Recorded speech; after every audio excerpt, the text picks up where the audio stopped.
Hi friend, কেমন আছো সবাই? আশা করি সবাই ভালো আছো। তো নতুন পেজে তোমাদের স্বাগত জানাই। তো আজকে সকাল সকাল উঠে গেছি। উঠেই দেখো, আজকে সকাল সকাল বলতে অনেক সকালে উঠে গেছি, সত্যি সত্যি এটা। আর দেখো, আমি এটা ছেড়ে পেয়েছিল, তাই একটু বোতলে দুধ গুলে দেওয়ার পরে ও দুধটা খাচ্ছিল। তার মধ্যে আমি ফোনের কভারটা খুলে আর ওকে দিচ্ছিলাম যাতে একটু খেলা করে, কারণ আমার ছোটো মেয়েটা না শরীরটা খুবই খারাপ। তো মানে প্রচণ্ড পটি হচ্ছে, ওই জন্য তো ডাক্তারের কাছে নিয়ে যাবো। তো দেখো কি সুন্দর খেলা করতে, ও কিন্তু একা একাই খেলা করে, ওর নিয়ে কোনো ঝামেলা হয় না আমার। কিন্তু কিছুদিন বলতে গেলে কালকে থেকে না, ও এতটাই দুর্বল হয়ে পড়েছে, না খেলা করছে না কিছু, বসে থাকলে সবসময় শুয়ে পড়ছে। তো জানি না কেন আমার দুটো মেয়েরই এরকম পরপর এরকম হয়। হয়তো ওরা 1 বছর 2 বছরের ছোটো বড়ো বলেই হয়তো এরকম হয়। আমি তো বুঝতে পারি না যে এত তাড়াতাড়ি ওরা হয়েছে বলেই কি এমন হয়, না অন্য কিছু। তোমরা যদি কেউ জানো তাহলে আমাকে একটু কমেন্ট করে বলবে তো, যে আমি তাড়াতাড়ি বাচ্চাকে নিয়ে আমার ছোটো মেয়েকে নিয়েছি বলেই কি আমাদের এরকমটা হয়। তো সত্যিই আমি বুঝতে পারি না যে কেন এরকমটা হয়। তো যাই হোক, কথা বলতে বলতে অনেক দূরই বলে ফেললাম। এই দেখো আজকের ওয়েদারটা দেখো কত সুন্দর আমাদের এখানে। আজকে মেঘলা মেঘলা ওয়েদার আছে পুরো একদম।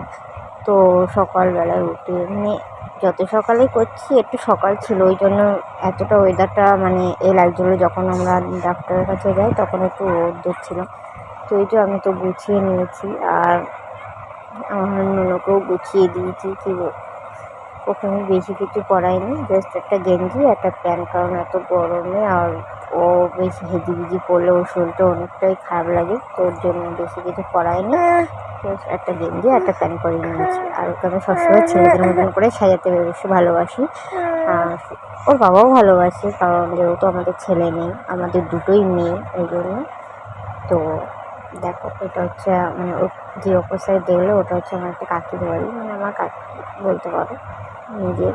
তো এই পুকুর আছে ওটা, যেখানে আমাদের মন্দির, যে রাস্তায় বেরিয়ে গেছি আমরা, ওই যে রাস্তাটা দেখা যাচ্ছে না, পুরো লাস্ট দেখালাম তোমাদেরকে, পুরো ওই রাস্তার ওই মাথা অবধি আমরা যাবো, ওখান থেকে পাকা রাস্তায় উঠবো। তো দেখো দুটো ছাগল শুয়ে আছে।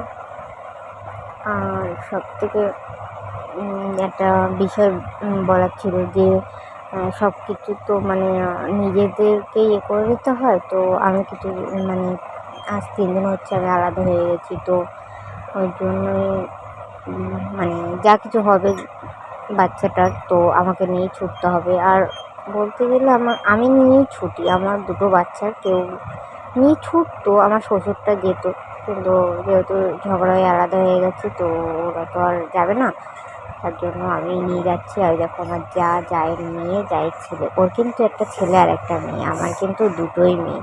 তো তার জন্য আমার কোনো নেই, আমি খুব খুশি যে আমার দুটো মেয়ে হয়েছে। সত্যি আমি খুব খুশি। এটা হয়তো সবাই বলবে যে মিথ্যে কথা, তো এই অবধি।